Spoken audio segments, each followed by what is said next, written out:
Quando 100 anos se passam sem a construção de uma ferrovia, as coisas mudam.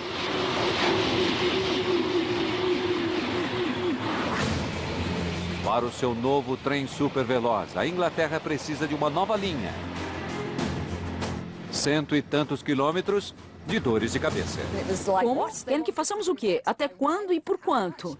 Mais de 150 pontes a serem construídas. Foi como passar uma linha por aquele espaço. Mais de 20 quilômetros de túneis para serem escavados. Pessoas que trabalham em túneis são extremamente supersticiosas. E uma joia vitoriana a ser salva. Os trilhos levarão a uma descoberta macabra. Esperávamos poucos corpos. Foram descobertos 7.000 corpos. E ao ouro olímpico. A High Speed One é muito mais que uma ferrovia. Nossa! São 300 quilômetros por hora.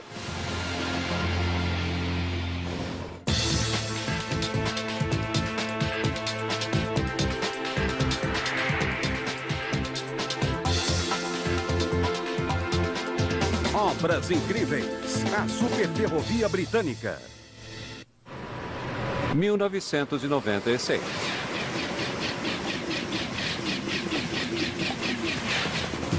Na Inglaterra, algo estranho acontece quando o Eurostar, de alta velocidade, emerge do túnel do Canal da Mancha.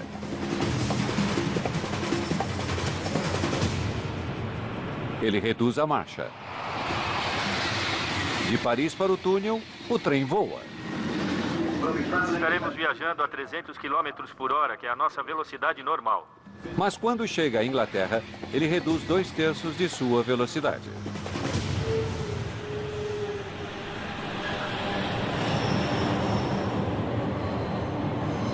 No lado inglês, o Eurostar divide os trilhos com trens do século XX em velocidade do século XIX. A Inglaterra precisa de uma nova ferrovia. 109 quilômetros do túnel a Londres. High Speed One torna-se o maior projeto de engenharia na história da Inglaterra. A obra levará 12 anos, empregará 10.000 operários e custará quase 7 bilhões de libras, mais que o orçamento total do Quênia.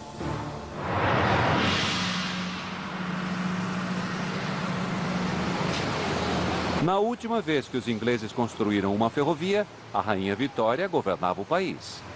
E um dos maiores desafios da rota é uma relíquia vitoriana, o terminal de Londres da High Speed One.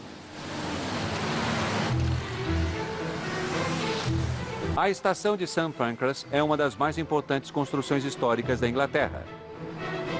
É um palácio de ferro, tijolos e vidro. Quando completada em 1868, tinha o maior teto em vão livre do mundo. Era o auge da engenharia vitoriana.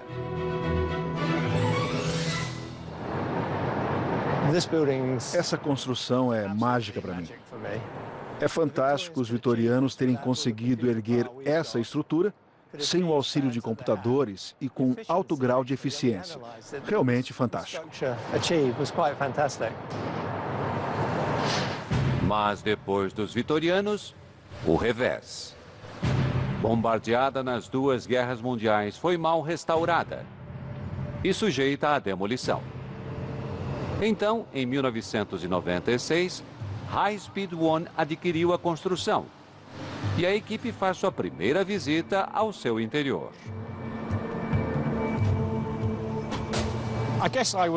Eu estava cético quanto às sugestões de fazer desta uma estação de destino.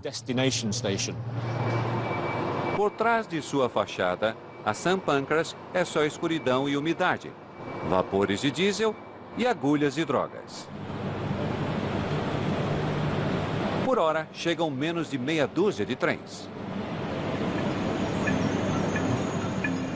Os projetistas sonham com mais de 30 trens. E ainda mais, sonham com a St. Pancras como a próxima atração de Londres. Na época, a nossa pergunta era: será possível mudar esse espaço horrível de peso morto para um patrimônio fantástico? Na outra extremidade da linha, começa a inovação. E os engenheiros lutam com seu próprio problema: o risco de desabamentos.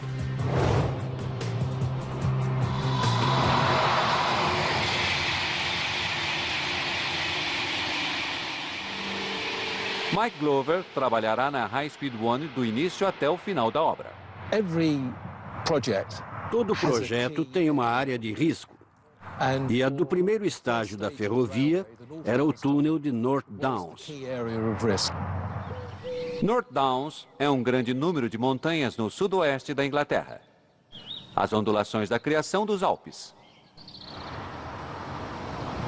Montanhas são um desafio para as ferrovias.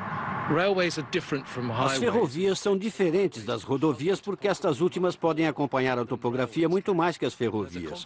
Como consequência, com ferrovias de alta velocidade, há mais túneis e pontes com os quais lidar. Em Bluebell Hill, eles têm de cavar um túnel em 3,5 km de calcário.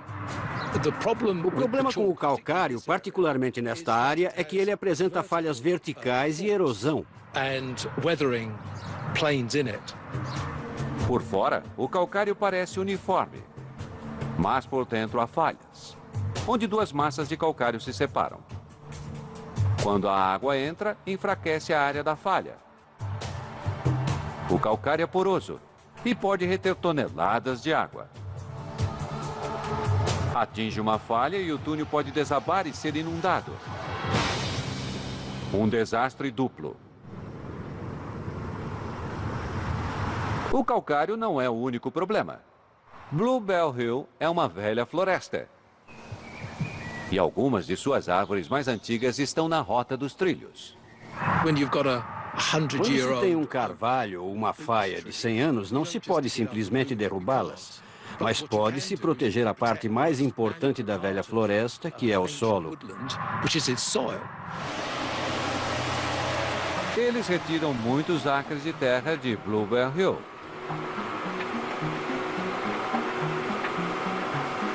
No solo, eles irão transplantar árvores novas usando uma máquina especial.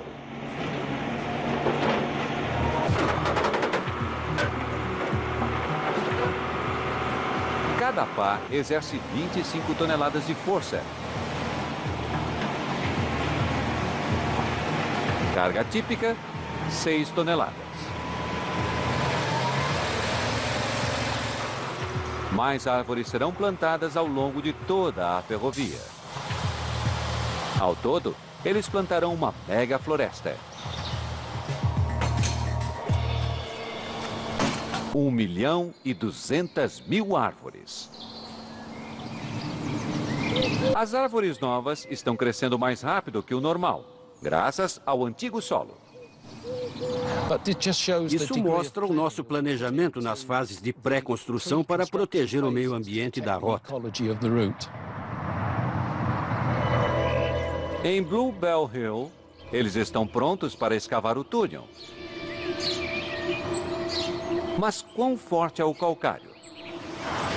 Para descobrir, as equipes fazem furos de sonda, buscando planos de falhas. Mas os planos são tão estreitos que poderiam se localizar entre os furos de sonda. Se os nossos furos de sondagem não passassem por um deles, não os veríamos. Durante a construção do túnel, fizemos perfurações piloto para examinar o material à nossa frente. Se eles atingirem um plano de falha, utilizarão parafusos gigantescos chamados parafusos de porca de rocha para prender o calcário. Nesse caso, a qualidade do calcário que encontramos, com uma ou duas áreas fracas, provou ser de qualidade superior à que esperávamos. E isso contribuiu para que completássemos o túnel 6 meses antes do previsto e com 5 milhões de libras a menos no orçamento. North Downs é 2 vezes mais largo que outros túneis da High Speed One. O motivo? Velocidade e pressão. Os trens entram na extremidade sul do túnel a 300 km por hora, a velocidade máxima da linha. Em um túnel normal, essa velocidade originaria alta pressão. Isso acontece porque a frente do trem empurra o ar. E como o túnel é menor, ele pressuriza, comprime o ar. E como consequência, seu ouvido estala se a pressão não for aliviada. Para aliviar a pressão, os engenheiros normalmente abrem poços de ventilação. No túnel de North Downs, isso não foi possível. Como podem ver, na rocha maciça atrás de mim, temos centenas de metros de material. Por isso, um poço não seria prático. Mas nós criamos um diâmetro maior para o túnel. E assim, quando o trem entra nele, a pressão é dissipada. Nossa!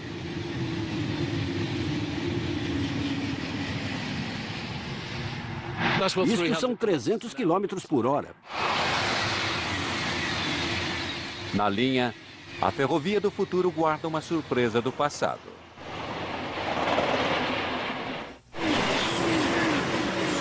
Sob a rota do High Speed One, há mais que rochas.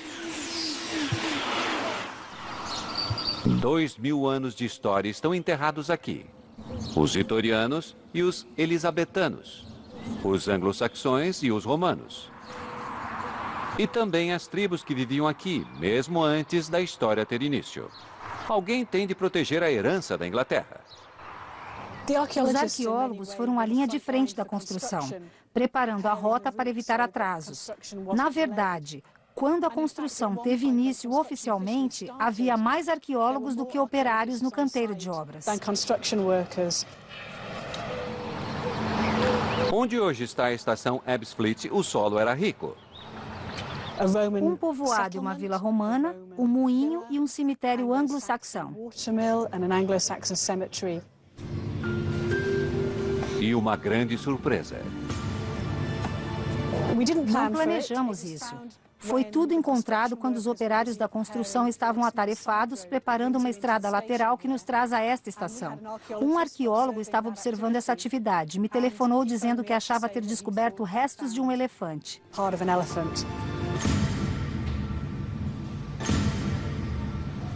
Nós ficamos atônitos porque era uma descoberta de importância internacional. Um elefante de 400 mil anos é uma raridade em qualquer lugar. Isso foi durante o período paleolítico no Reino Unido. E é um elefante, não um mamute. Na época, o clima aqui era mais quente, não era preciso a pelagem do mamute. Toda essa área tinha uma paisagem diferente da que vemos hoje. Nós achamos que ele ficou atolado na lama ou na margem de um pequeno lago. E o mais interessante foi que encontramos pedaços de pedra trabalhada por humanos ao redor do elefante e também na margem do brejo ou lago.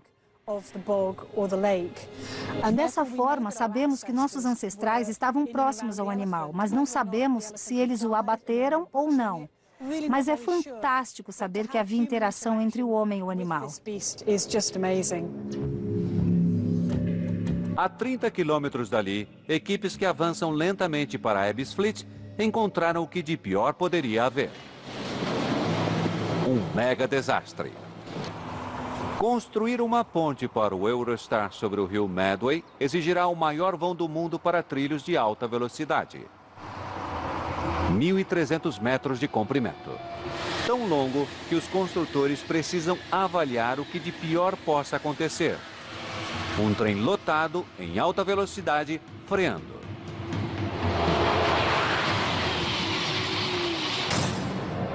A tensão poderá derrubar a ponte. Para solucionar isso, os suportes de coluna que vemos na ponte têm de ser projetados de modo a receber a força horizontal da freada até as fundações, sem que as colunas sofram nenhuma deformação. A solução foi encontrada no alfabeto. Pelo projeto, os suportes em forma de V carregam a tensão para as fundações de concreto, enterradas firmemente na base. Nada poderá abalar esta ponte. Mas, como sempre acontece, um problema é resolvido e outro aparece. Para erigir a própria ponte, seria preciso uma floresta de andaimes.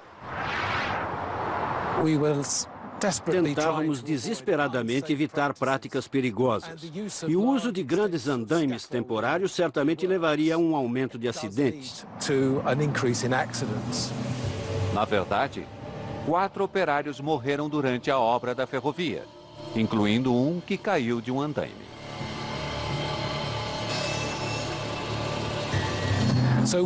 Procuramos técnicas com as quais pudéssemos evitar isso. Eles encontraram uma solução chamada push launch. Vou explicar de modo simples a técnica push launch. Imaginem que meus dedos são colunas que já estão construídas no local. Aqui eu construo um segmento de concreto e o empurro para a primeira coluna. Em seguida, eu moldo outro segmento atrás daquele e o empurro para a frente. E faço isso mais uma vez.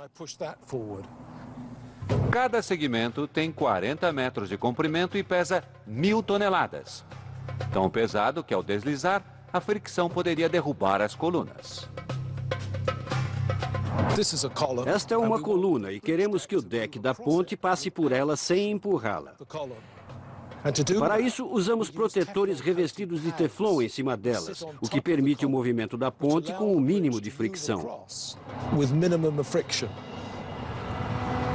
O vão central é erguido por outro método, que economiza tempo, dinheiro e evita o risco do uso de torres e cabos. Chama-se construção cantilever, estrutura que se projeta para fora. De 2 pilares centrais, os operários avançarão. Eles trabalham em equilíbrio, um segmento por vez. A ponte projeta um segmento por vez, equilibrando-se de cada lado. É um truque de equilíbrio. Para mim, o aspecto mais compensador é o visual. É a assinatura estrutural da ferrovia. É o tipo de ponte que se põe em um selo. É reconhecida imediatamente como o emblema do projeto Channel Tunnel Rail Link.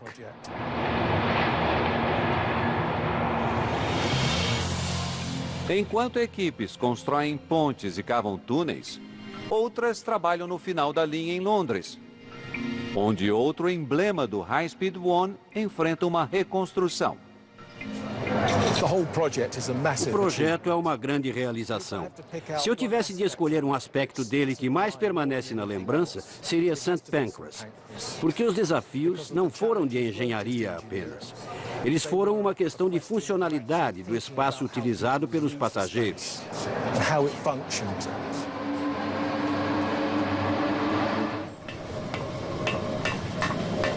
A engenheira Amy McCadden está incumbida de transformar a estação de St. Pancras de um prédio deteriorado em um local de visita obrigatória.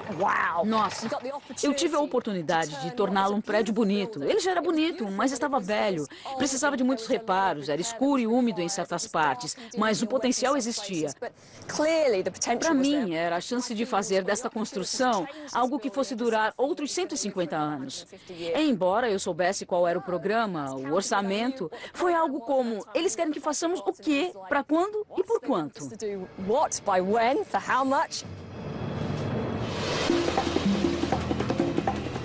St. Pancras se tornará 4 estações em uma só. O terminal High Speed One para o Eurostar. Uma ligação de alta velocidade para o sudeste da Inglaterra. Uma nova estação para o metrô de Londres e uma ligação ferroviária para a região ao norte de Londres. Não havia espaço para colocar todos os trens domésticos na estação original. Agora temos um total de 13 plataformas. Não havia espaço sequer para os Eurostars, 2 vezes mais longos que os outros trens. Eles construíram então uma extensão do comprimento de 5 campos de futebol. No velho terminal, o trabalho começa na parte mais importante da estação, o teto. Depois de bombardeado nas guerras mundiais, o vidro foi substituído por painéis sólidos. Mas os londrinos gostam da claridade. Nós conseguimos recriar com propriedade o que o desenhista original, William Barlow, havia concebido para o teto. que era uma catedral de luzes em uma estação fantástica. Acho que mantivemos o desenho original de Barnum. Gosto de pensar que ele está nos observando e dizendo: esse pessoal está me enchendo de orgulho. Mas lá embaixo, eles chegam a uma parede de tijolos, com o charme de uma masmorra. O nível mais baixo, sem janelas, já foi usado para estocar barris de cerveja. Durante o dia, transportavam passageiros e durante a noite, a cerveja, para ser distribuída em Londres. O dilema foi que esse espaço não estava sendo considerado utilizável.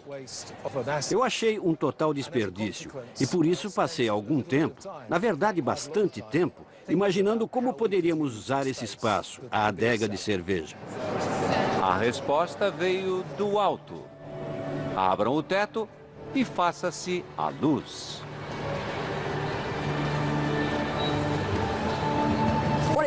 Isso iluminou toda a estação. A luz entra pelo teto, clareando tudo até embaixo, até a adega da cerveja. É fantástico. O que antes era um prejuízo tornou-se um bem ativo.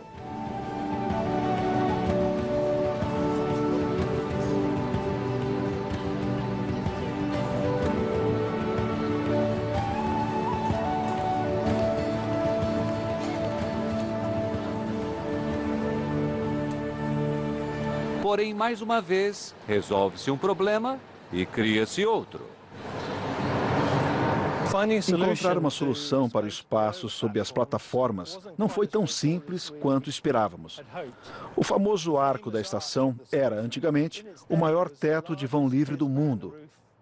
Qualquer estrutura em arco quer se espalhar, e para evitar isso, o deck da plataforma tinha que proporcionar uma estrutura firme. Sem as amarras, o arco tende a projetar-se para fora. Tivemos então de substituir as amarras com uma laje de concreto que vemos à nossa frente.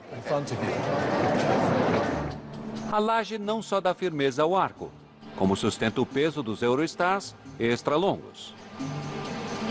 Mas ainda há outro problema. A plataforma repousa sobre mais de 700 colunas de ferro fundido de grande resistência. Mas as vigas antigas de ferro batido não suportam o novo peso. Se pusermos essa carga toda, elas se partirão como cenouras. Nós resolvemos isso com o pequeno detalhe mais inteligente do projeto. Poucos visitantes notarão. Um suporte redondo foi inserido no topo de cada coluna e abaixo de cada viga. 4 escoras feitas de uma liga de aço de alta resistência prendem cada viga. As escoras desviam o peso da plataforma do suporte para a coluna, passando pela viga. Um dispositivo muito simples, de fácil instalação. Não precisamos mexer na estrutura histórica soldando ou colando coisas sobre ela. Até agora, eles fizeram o uso do espaço. Agora é fazer uso do tempo.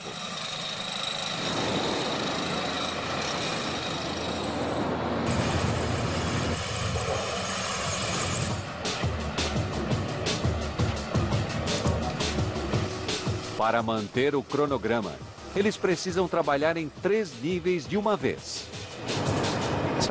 Nós tínhamos de fazer o trabalho no teto ao mesmo tempo em que restaurávamos e reconstruíamos o nível da plataforma. E tínhamos de fazer a limpeza e os reparos na adega.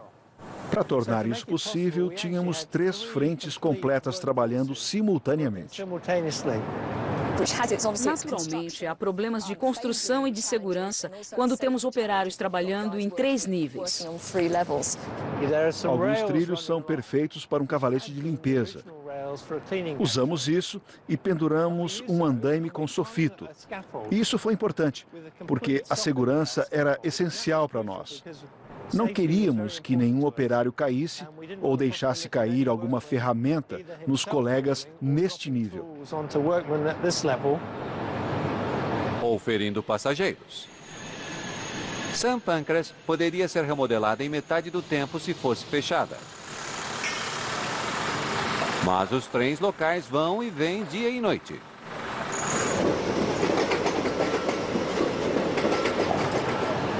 Às vezes eram 2.500 operários e não tivemos nenhuma fatalidade. Houve acidentes graves, sem mortes. E isso foi fantástico. Enquanto Sam Pancras passa por uma mega repaginada, os engenheiros do final da linha se deparam com um mega obstáculo. Próximo ao rio Tamisa, a High Speed One cruzará a segunda ponte, a Rainha Elizabeth e a rodovia M25. Uma das estradas mais movimentadas da Inglaterra. Agora, a parte complicada. A construção deverá passar por baixo da ponte e por cima da estrada, sem interromper o tráfego. Os engenheiros novamente se voltam para o Push Launch. E se tirássemos fotografias com a técnica time-lapse, veríamos a ponte invadindo lentamente a paisagem. Foi como passar a agulha naquele espaço. E não poderia ter sido feito com outra técnica de construção sem fechar as rodovias.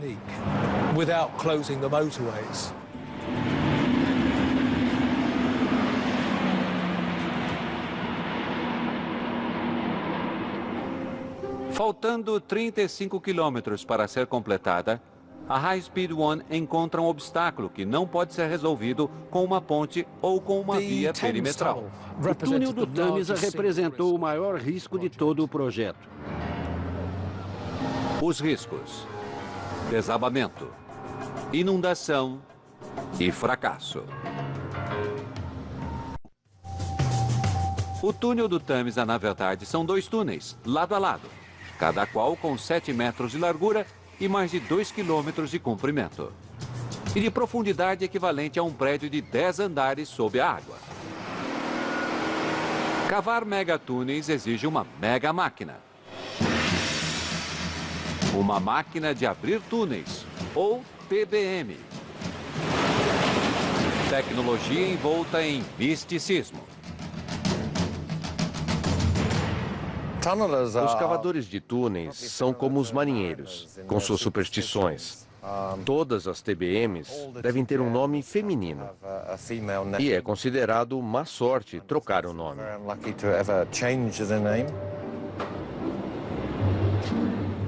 Hayden Davis ajudará na construção dos túneis de Londres. E esta é o seu bebê. Esse é um exemplo típico de uma máquina de túneis de Londres. Esta é a extremidade de trabalho e este é o cabeçote de guilhotina. Os dentes são feitos de uma liga de aço e a cabeça é acoplada a uma câmara lacrada chamada plenum. Só a veremos trabalhando quando ela terminar. O que acontece fora de nossas vistas é o seguinte: os dentes escavam a rocha, os fragmentos caem no plenum. No plenum, eles correm por um saca-rolhas gigante, chamado parafuso de Arquimedes. Os fragmentos são transportados por uma esteira até o final do túnel. A máquina tem o comprimento de um campo de futebol. Empurrando a TBM, temos 29 arietes hidráulicos. Conforme a cabeça vai cortando o solo, os arietes agem no último anel construído, empurram tudo para frente, incluindo este equipamento, até que haja espaço suficiente para a construção de outro anel de 1,5 metro de largura. Cada anel é formado por 10 segmentos pré-moldados, trazidos de trem e vindos da cabeça do túnel. Esta peça vermelha entra em ação e é chamada de erector de segmentos. Até os segmentos de concreto precisam ser manuseados com cuidado. Lascas abrem canais para a água. O erector de segmentos utiliza sucção a vácuo. Ele coleta os segmentos individuais para o anel, coloca-os em posição e os mineiros os aparafusam. Quando o anel é completado, os arietes se movem para o último anel construído e o ciclo recomeça. A máquina avança o equivalente ao comprimento de um dedo a cada minuto. 100 milímetros. 100 milímetros por minuto não parece muito, mas quando essas máquinas trabalham 24 horas por dia, 7 dias por semana, em um dia podem construir mais de 50 metros de túnel. Assim como outros operários na rota, eles encontram um perigo familiar: calcário. Nós sabíamos que havia fissuras profundas ali e que elas continham água. 40 metros abaixo do rio Tâmisa, a pressão sobre o cabeçote de guilhotina é 4 vezes maior que a pressão na superfície. Se a água penetrar no cabeçote dela, poderá inundar a TBM e afogar a equipe. Em um projeto anterior, estive em um túnel no qual o revestimento foi penetrado.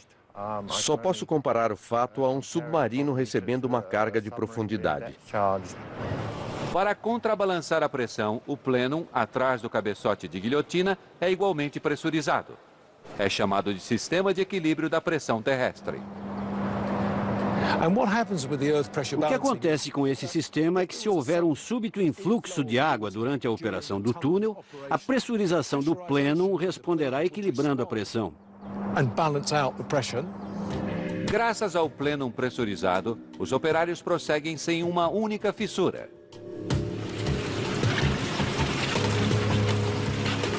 Depois de 15 meses, as TBMs emergem do fundo do Tâmisa.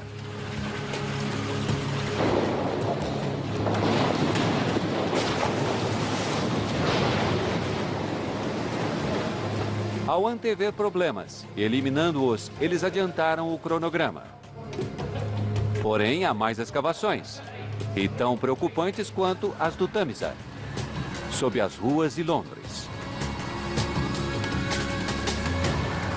Cavar um túnel sob uma metrópole causa pânico na arquitetura. Quando se abre um buraco no solo, é quase inevitável haver uma acomodação na superfície. A solução que adotamos para reduzir o número de edificações sob as quais passaríamos foi seguir sob possíveis ferrovias em atividade. Isso teve seus próprios problemas, porque qualquer contratempo nas escavações sob a ferrovia teria sido desastroso. E nós concordamos com o metrô em escavar somente com movimentos bem restritos e dimensões limitadas. O sistema de equilíbrio da pressão terrestre da TBM é projetado para impedir a acomodação do solo sobre o túnel. Mesmo acomodações com a espessura de uma unha custariam uma fortuna. Em Highbury Station, tínhamos um limite de acomodação de 1 milímetro. Se o tivéssemos excedido, a estação inteira poderia ser fechada ao custo de 25 milhões de libras por semana. Foram momentos de grande ansiedade, porque o metrô de Londres poderia ter fechado as nossas operações, interrompendo o projeto. 6 TBMs estão escavando. 2 da extremidade leste e 2 de Stratford.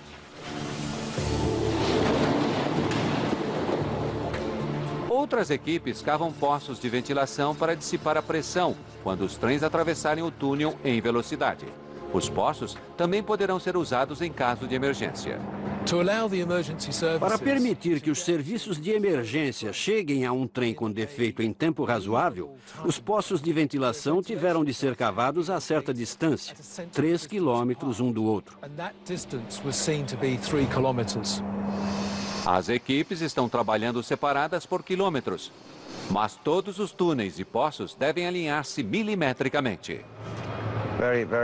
As tolerâncias são mínimas, porque um trem em alta velocidade não pode se desviar na linha ou no nível. Uma inspeção acurada é necessária no Channel Tunnel Rail Link, que é tão longo que leva em consideração a superfície da Terra. Uma inspeção tão precisa exige lasers e GPS. Muito antes de os trens começarem a circular, os poços de ventilação têm um papel importante quando as TBMs encontram seixos. É material muito rígido e abrasivo. Sabemos que pode destruir completamente um cabeçote de guilhotina em apenas 200 metros de escavação. Por isso tivemos de desenhar a máquina, para poder triturar os seixos em pedacinhos menores, para então usá-los no misturador. Eles modificam o cabeçote de guilhotina em quase 50 discos cortantes. Cada um deles com 1 tonelada de aço temperado. A pressão exercida despedaça os seixos, mas até discos de aço sofrem desgaste. Quando uma máquina de abrir túneis chega a um poço de ventilação, as lâminas são inspecionadas e substituídas onde se faz necessário. Em consequência disso, as máquinas de abrir túneis foram capazes de completar o túnel inteiro, de uma extremidade à outra, sem grandes quebras ou reformas.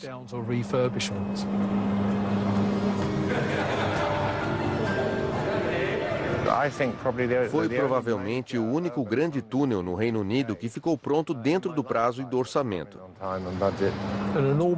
Uma grande história de sucesso. No coração de Londres, surge de um grande buraco outra história de sucesso. Uma estação de manutenção para os trens Eurostar, chamada Stratford Box. Ela se localiza ao longo dos túneis de Londres, entre o Tâmisa, a leste, e St. Pancras, a oeste. O solo é tão alagado que poderia inundar a estação. Os engenheiros têm duas opções. Podíamos fazer a laje da base bastante espessa para ficar no chão, ou fazer o que foi decidido, bombear a água. Bombas subterrâneas diariamente drenam água suficiente para encher uma piscina olímpica. O interessante é que a água é de tal qualidade que a usamos e a direcionamos para o Departamento de Água de Londres. Quando terminada, Stratford Box terá 55 metros de largura e mais de 1 quilômetro de comprimento. Algo tão grande nos dá a oportunidade de dizer: devíamos ter uma estação neste local.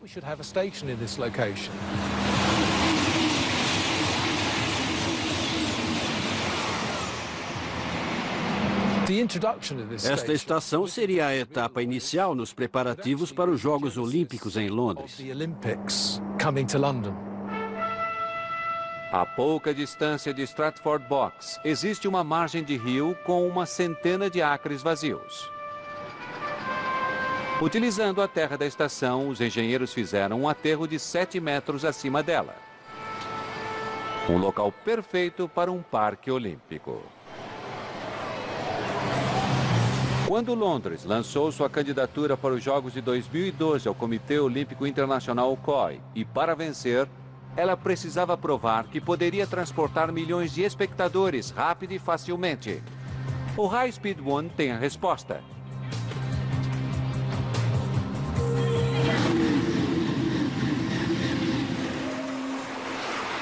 Os trens poderão levar os torcedores de St. Pancras e Ebbsfleet ao Parque Olímpico em Stratford pela nova rota da High Speed One em questão de minutos. Nós tivemos sorte. O COI veio a Londres 3 semanas antes de colocarmos os trilhos entre Stratford e St. Pancras. Holden levou os membros do comitê de Stratford a St. Pancras em uma frota de Land Rovers, pelo mesmo túnel onde circularão trens de alta velocidade. Isso ajudou na escolha de Londres para sediar as Olimpíadas, o fato de haver essa conexão rápida entre Londres e St. Pancras. Depois dos Jogos, o Parque Olímpico abrigará uma nova escola, mais de 3.000 residências e um dos maiores parques urbanos na Europa. E isso é apenas o começo. A High Speed One será muito mais que uma ferrovia transportando passageiros de A a B. Ela trará vida nova a bairros sem movimento. Para começar, a regeneração não foi considerada particularmente importante, mas em minha opinião é o aspecto mais importante desta ferrovia. Nesta área, sobretudo a leste e ao norte, havia cerca de 67 acres de terreno ferroviário em desuso, sem utilização alguma há muito tempo. Era uma área muito deprimente e seus moradores não estavam satisfeitos. Queriam uma mudança. No total, quase 200 acres de deterioração irão desaparecer. Stratford City e King's Cross Central são os dois locais de maior desenvolvimento em Londres. E ambos são servidos pela High Speed One. Eles não seriam assim não fosse pela ferrovia. Enquanto os trilhos avançam para St. Pancras, um novo engenheiro embarca. Dave Poynton passou metade de sua carreira trabalhando no túnel do canal. Em meados de 2005, Rob Holden o fez voltar à ativa. Achei que seriam apenas uns dias de trabalho interessante e fiquei surpreso quando ele disse: "Não, queremos que você assuma e termine a ferrovia." Como eu poderia recusar a oportunidade de estar lá, quando for colocado o último trilho de um projeto ligando Londres a Paris e que eu começara 20 anos antes? Ainda há muito a fazer.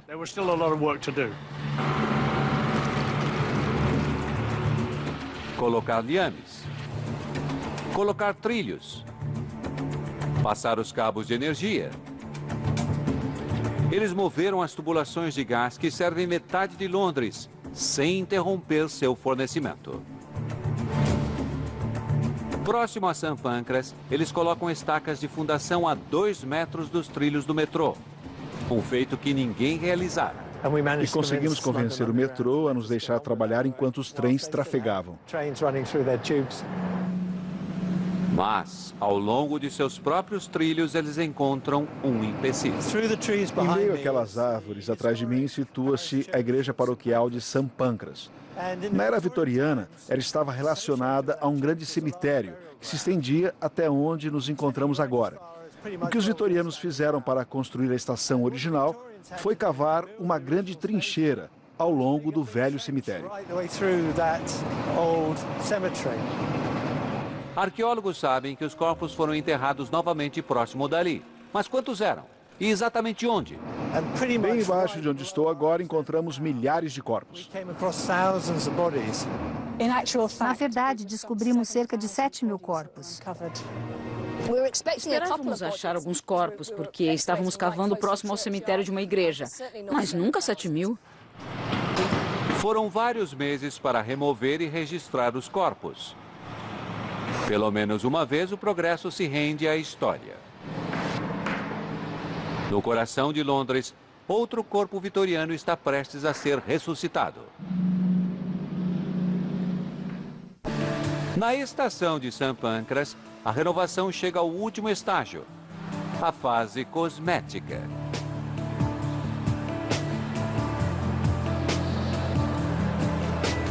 A beleza aqui é bem mais profunda, porque não estão criando um lugar para ir e vir apenas. É um lugar para parar e admirar. Na minha opinião, não só as grandes ideias importam, os detalhes também.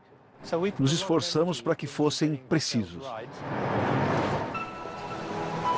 Após raspar décadas de pintura descobrindo a cor original, eles pintam a estação de azul de Barlow. Centenas de novas portas, com detalhes vitorianos em bronze. Milhares de tijolos e 160.000 peças de ardósia são colocadas. E um novo relógio, com 5 metros de largura. Tudo réplica dos originais, como exigido pela English Heritage Law. Tivemos de usar a mesma pedra que eles usaram há 150 anos, da mesma pedreira. Tivemos de usar a mesma argila, a mesma argamassa. Nós testamos a argamassa da estação, fizemos uma análise química e a reconstituímos, usando-a para construir novas partes da estação.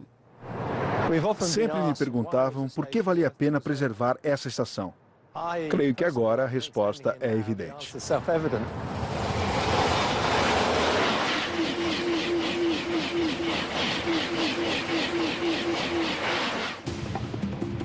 Novembro de 2007. Na St. Pancras International, a High Speed One recebe seus primeiros passageiros.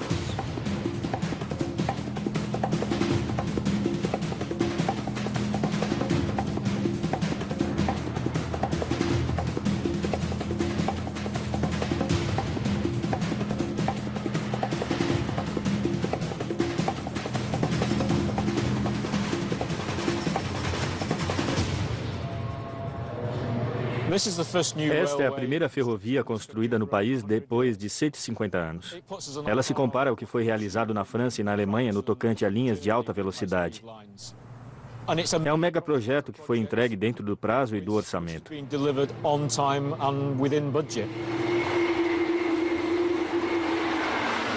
Para seus usuários, a High Speed One diz respeito a tempo. De Londres a Paris é o mesmo tempo que se leva assistindo a um filme. Os construtores da High Speed One foram tão bem-sucedidos que atraem admiradores que não vão a parte alguma. Antes só chegava perto de um trem sendo um passageiro. Agora podemos ver o Eurostar de perto. Mesmo sendo um garoto de escola que não vá a Paris hoje, mas que poderá ir amanhã ou no próximo ano.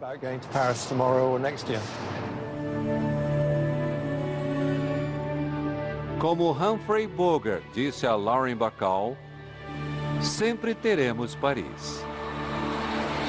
Agora, chegaremos lá muito mais depressa.